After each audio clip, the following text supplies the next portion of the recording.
Okay, welcome back to another video. Today I'm going to be talking. It's a very different video from what I do normally, which is scootering and the fun stuff in my life. But today,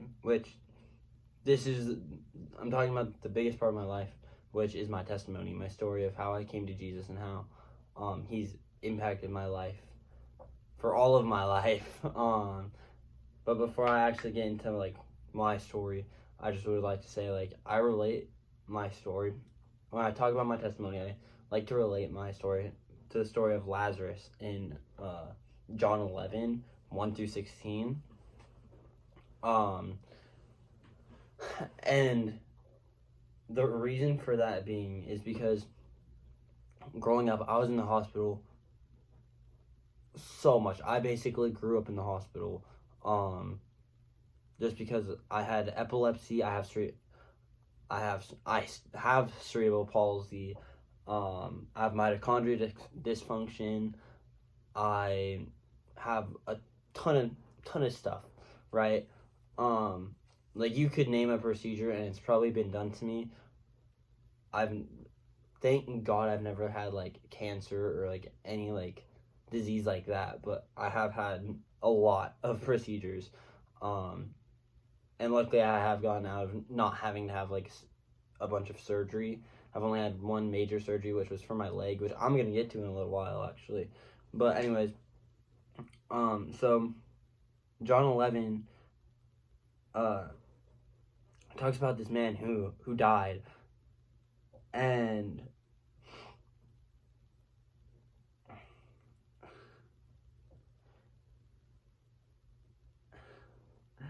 it's crazy because this woman comes up to Jesus.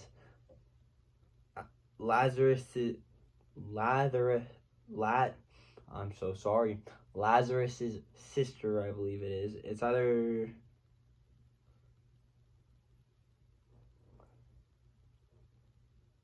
okay. So Mary's sister, Martha, her sister and her sister go up to Jesus, and they're kind of sad, and they're explaining to Jesus Lazarus died, and if you would have been there, you would have been able to save him. But now there's nothing you can really do about it and they're weeping to him because Lazarus died, and they really miss him, right? And he's like, and Jesus responds,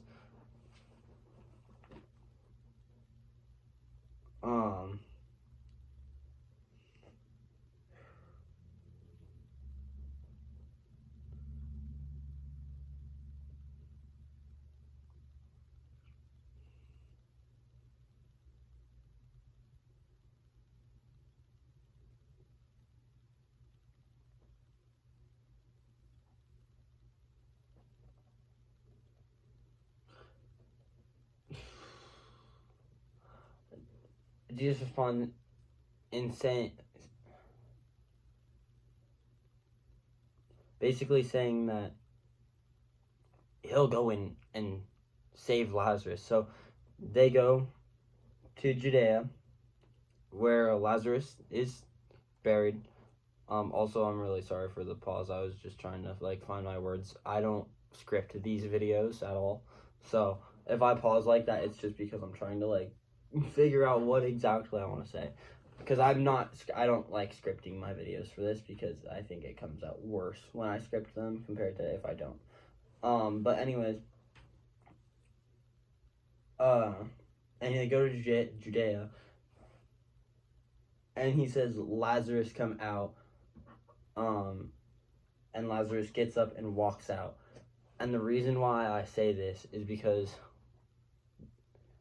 there was a lot of times when my parents didn't know if I was going to make it, but because of prayer and because they are faithful to God, I truly believe that that's what has kept me alive. That's why I'm still here and still able to do the things that I do, play sled hockey, scooter, all the fun stuff that you see me doing.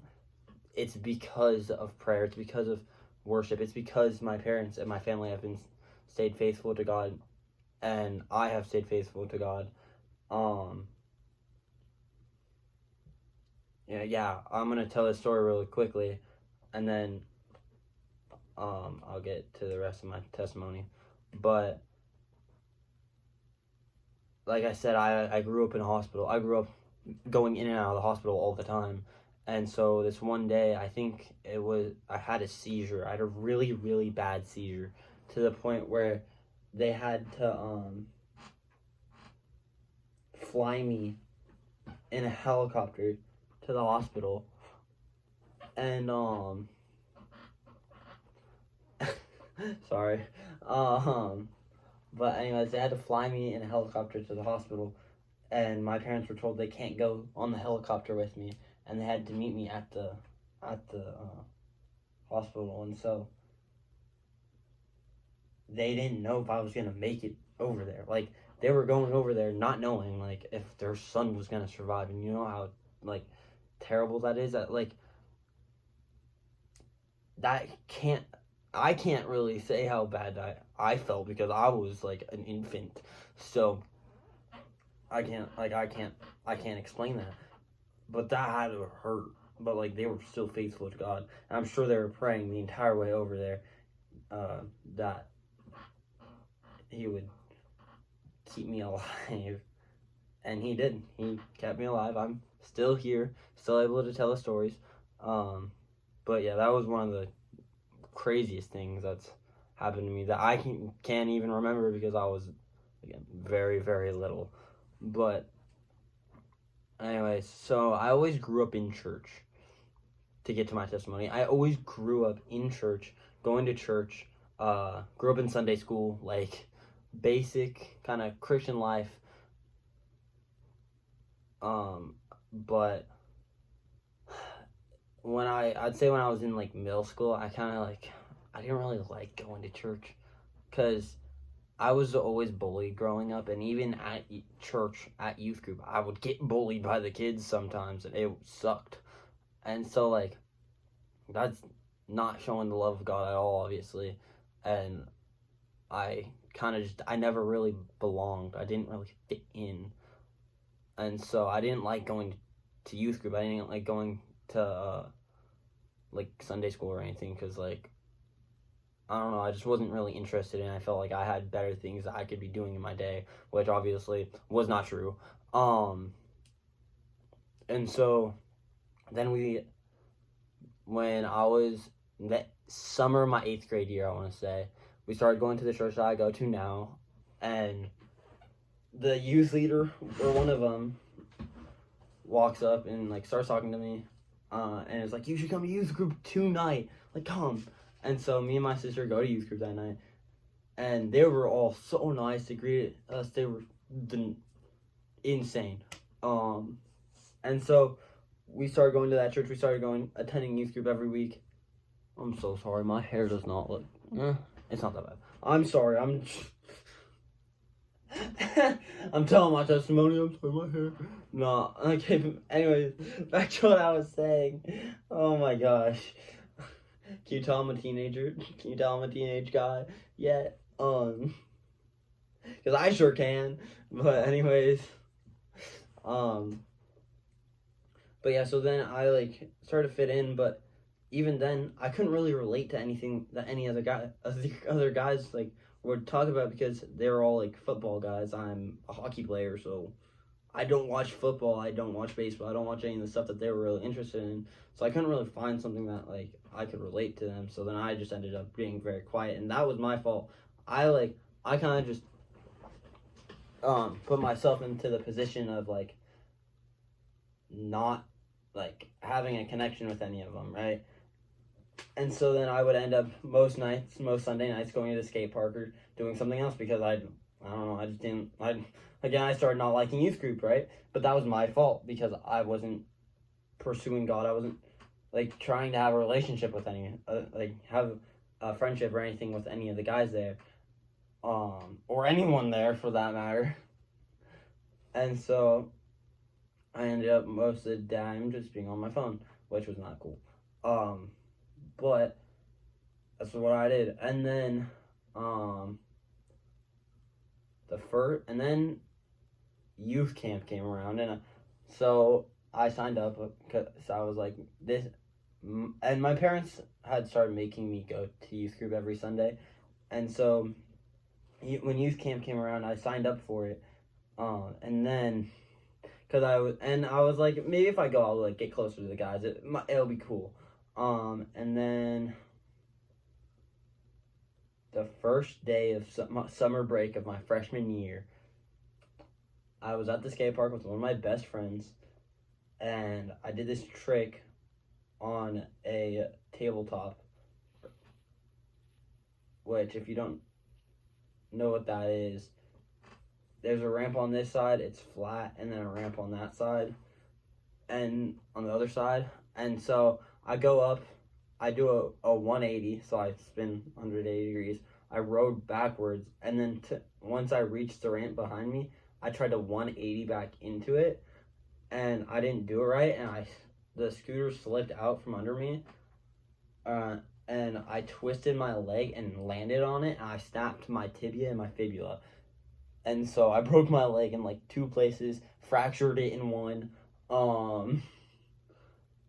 and it was so bad that they were like, we might have to take your leg, depending on how bad it actually is, because it was pretty bad. And I said, if you take one, you're taking the other. I'm being so serious. That's exactly what I said. I said, if you take this one, you're taking the other leg too. Because in sled hockey, if you don't have legs, you're generally better because you can go faster and you're lighter and you're more agile. And so, yeah, I was like, if you take one, you better take the other one too. But, oh man.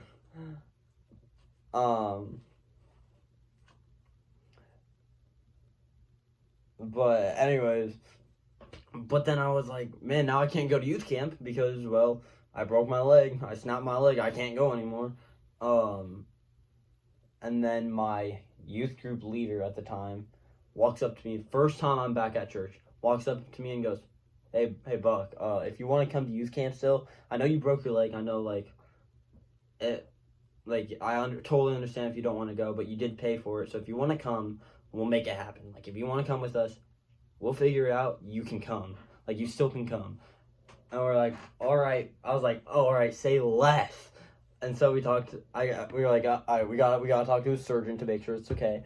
And so we talked to my surgeon. She was like, that's great. You should, if you want, or you should try to get a wheelchair though, because I know, like, because it was at a college campus. It's up at Biola. The camp is called CIY, Christ in Youth, and it's a very powerful camp. Thousands of kids.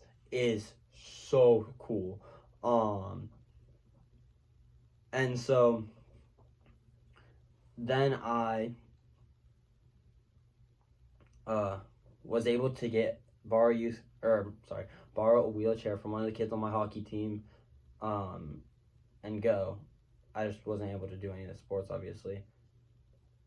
And then the third night, I think it was the third or fourth, but one of the nights they were talking about surrendering, and I was like, I really want to surrender myself to God. I want to get baptized. And so I asked one of my youth leaders, hey, when we get back, will you baptize me? And he was like, yeah, let's do it. And I was like, because like by the time I get back, or once we get back, by the time the church's baptism is, my incisions will be able to get wet again. Or my incisions will be able to get wet. And because there's a certain amount of time between you having surgery and your incisions being able to get wet, because if your incisions get wet too early, it could cause like an infection. And so I get back, my incisions can get wet, and I get baptized. And that lit a fire in my soul, right? Like, I was on fire for God. I was so happy. Found Christ. Great. The school year hits. Sophomore year hits.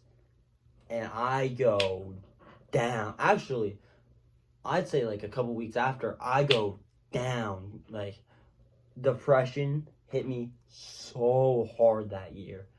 Like, I was going through the hardest time. And I was just thinking, man, like, I can't wait till summer because I cheated in almost all of my academics. Not proud to say that. Not a proud moment for me, right? But I cheated in almost all my academics. I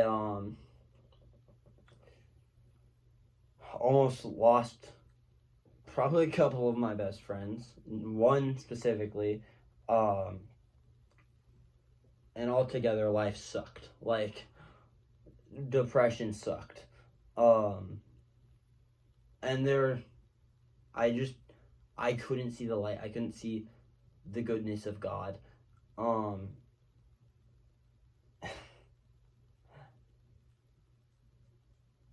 And I wasn't trying with my faith. Like, I wasn't trying with God. I wasn't reading my Bible. I wasn't, like, worshiping. I wasn't doing the things that would put me closer to God. Like, yeah, I would go on Sundays, raise my hands, and do all the stuff in worship. Really pay attention in church. Go to youth group every Sunday. Try to go to my friend's youth group a lot. But it wasn't ever, it wasn't enough. It wasn't ever enough. Because I still had that hunger for the Lord. I still had that, like, God-sized hole in my life. Because, yes, I was doing all these things that a good Christian would do, but I wasn't really trying to find who I am in God myself. And so then I started going to a Christian school again, being homeschooled through a Christian, like, program thing, like I was my freshman year. And we got into a bunch of, like, really good, like, Christian books. We read our Bible almost every school day, and it got me into actually reading my Bible for myself. Like, and actually highlighting stuff, taking notes, like, doing all that stuff, and, like, I actually found who I was in Christ. And so towards the end of the year, like, I realized, like, I don't need a youth camp. I don't need, like, a big event to light a flame in my heart. Like, I can do that myself by just reading my Bible, by just finding who I am in Christ, finding who He is, how He's worked in me, right? And it's not me that pulled myself out of depression. And it's not my school that pulled me out of depression. It's God. It's God that opened my eyes through the things that I was learning, through the he kind of, like, last year there was a lot of, like, verses, I'd say, that I didn't understand, or, like, I couldn't really understand the Bible all that much.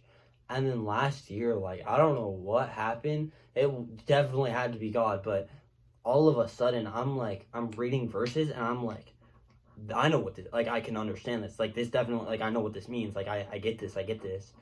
Or, like, I can understand this passage. And it's like, man, I always like to say, like, we need to have a double-sided relationship with God, and I never had that until, like, last year, or even, like, midsummer of last school year. And so, like, eventually it gets to being towards the end of my junior year of high school. I'm a senior right now, for the record, so this all just happened last year. And so I was like, I know I got baptized my freshman year, or the summer of my freshman year, and it's not that long ago, but I truly feel called to get baptized. Like, it was the night before, and I just had this feeling that I needed to get baptized.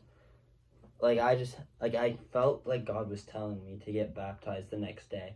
And so I was like, I'm going to do it. I'm going to get baptized. Let's go. And so I texted my pastor, and I was like, hey, can I get baptized? I talked through some stuff with him and my youth leader, and then I had him and my youth leader, they both baptized me, and I hadn't felt something. I hadn't felt so good. I hadn't felt happiness, true happiness like that in so long. And like, I still fall. There's still times when depression and stress will hit me, but I've started reading my Bible every day, and at the end of the day, it's like I know for a fact, like I know who God is. I believe in God for myself, and I found who I am in Him because of Him, because He opened my eyes to who He is and how He's worked in me.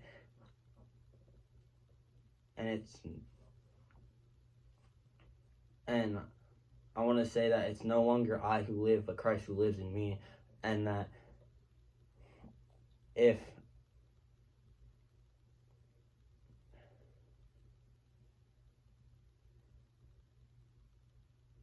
you haven't found Jesus in your life, if you don't know who He is, if you don't know who you are in Him, start going to church. Start reading your Bible. I mean, it's gone. I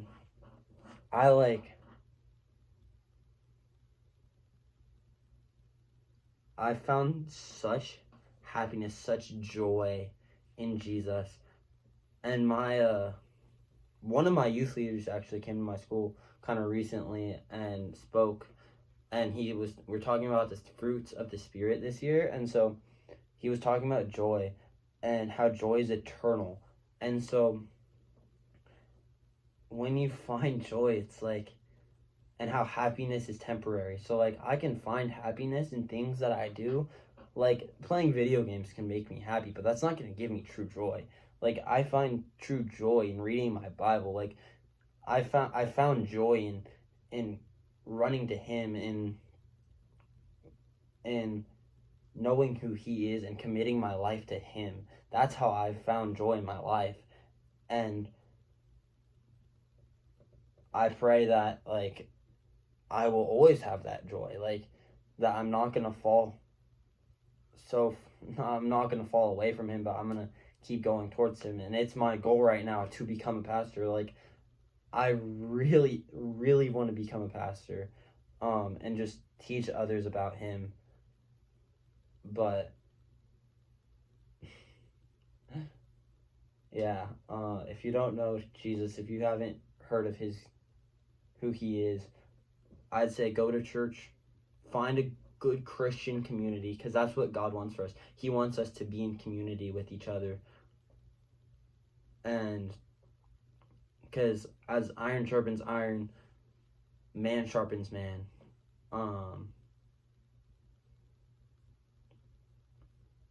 When we're in community with others, with good Christians, they also can light the flame for us. I just had the opportunity of God opening my eyes and helping me light the flame for myself, but there's so many times when other people will have people who pour into them, and I've found like my youth leader is like a brother to me. Like he is my older brother, and like he's poured into me so much, and I don't know where I'd be right now if I didn't have that brothership with him. And like life is so much better when you have experiences like that, where you can go to this person if you're like having a hard time.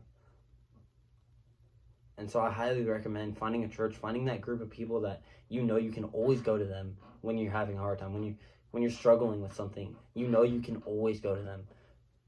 And I hope that's how I really hope that all Christians would be that way, that like all Christians would be open to helping you through stuff. But unfortunately, I think there are some people who say there are definitely some people who say that they're Christians, but they don't actually try with their faith. And so you got to be careful of that too. Is like, I could say that I was a Christian all I wanted way back when I was going to church, doing things to get me closer to God, but I wasn't really trying. right? Like I could always say I was a Christian. I was a Christian, but I never tried for myself. But yeah, I just wanted to hop on, tell you guys like my story through faith, story and through Jesus, and like how he's impacted my life. And I hope that you guys have taken something from this. I know it might be.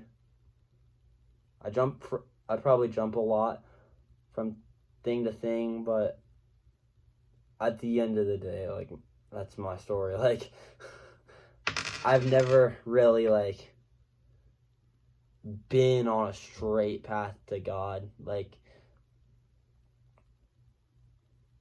I don't know. There's always gonna be days where it's like crappy, where you go through stress and go through depression and stuff. But at the end of the day, you just gotta pray and give it all to God, man. And like, there's such a joy to be found in him and who he is. And so that's all I have for today. That's what I'm gonna leave you guys off with. I know this video is a little long, but yeah, I love you guys. I will see you in the next video. God bless you, and peace out.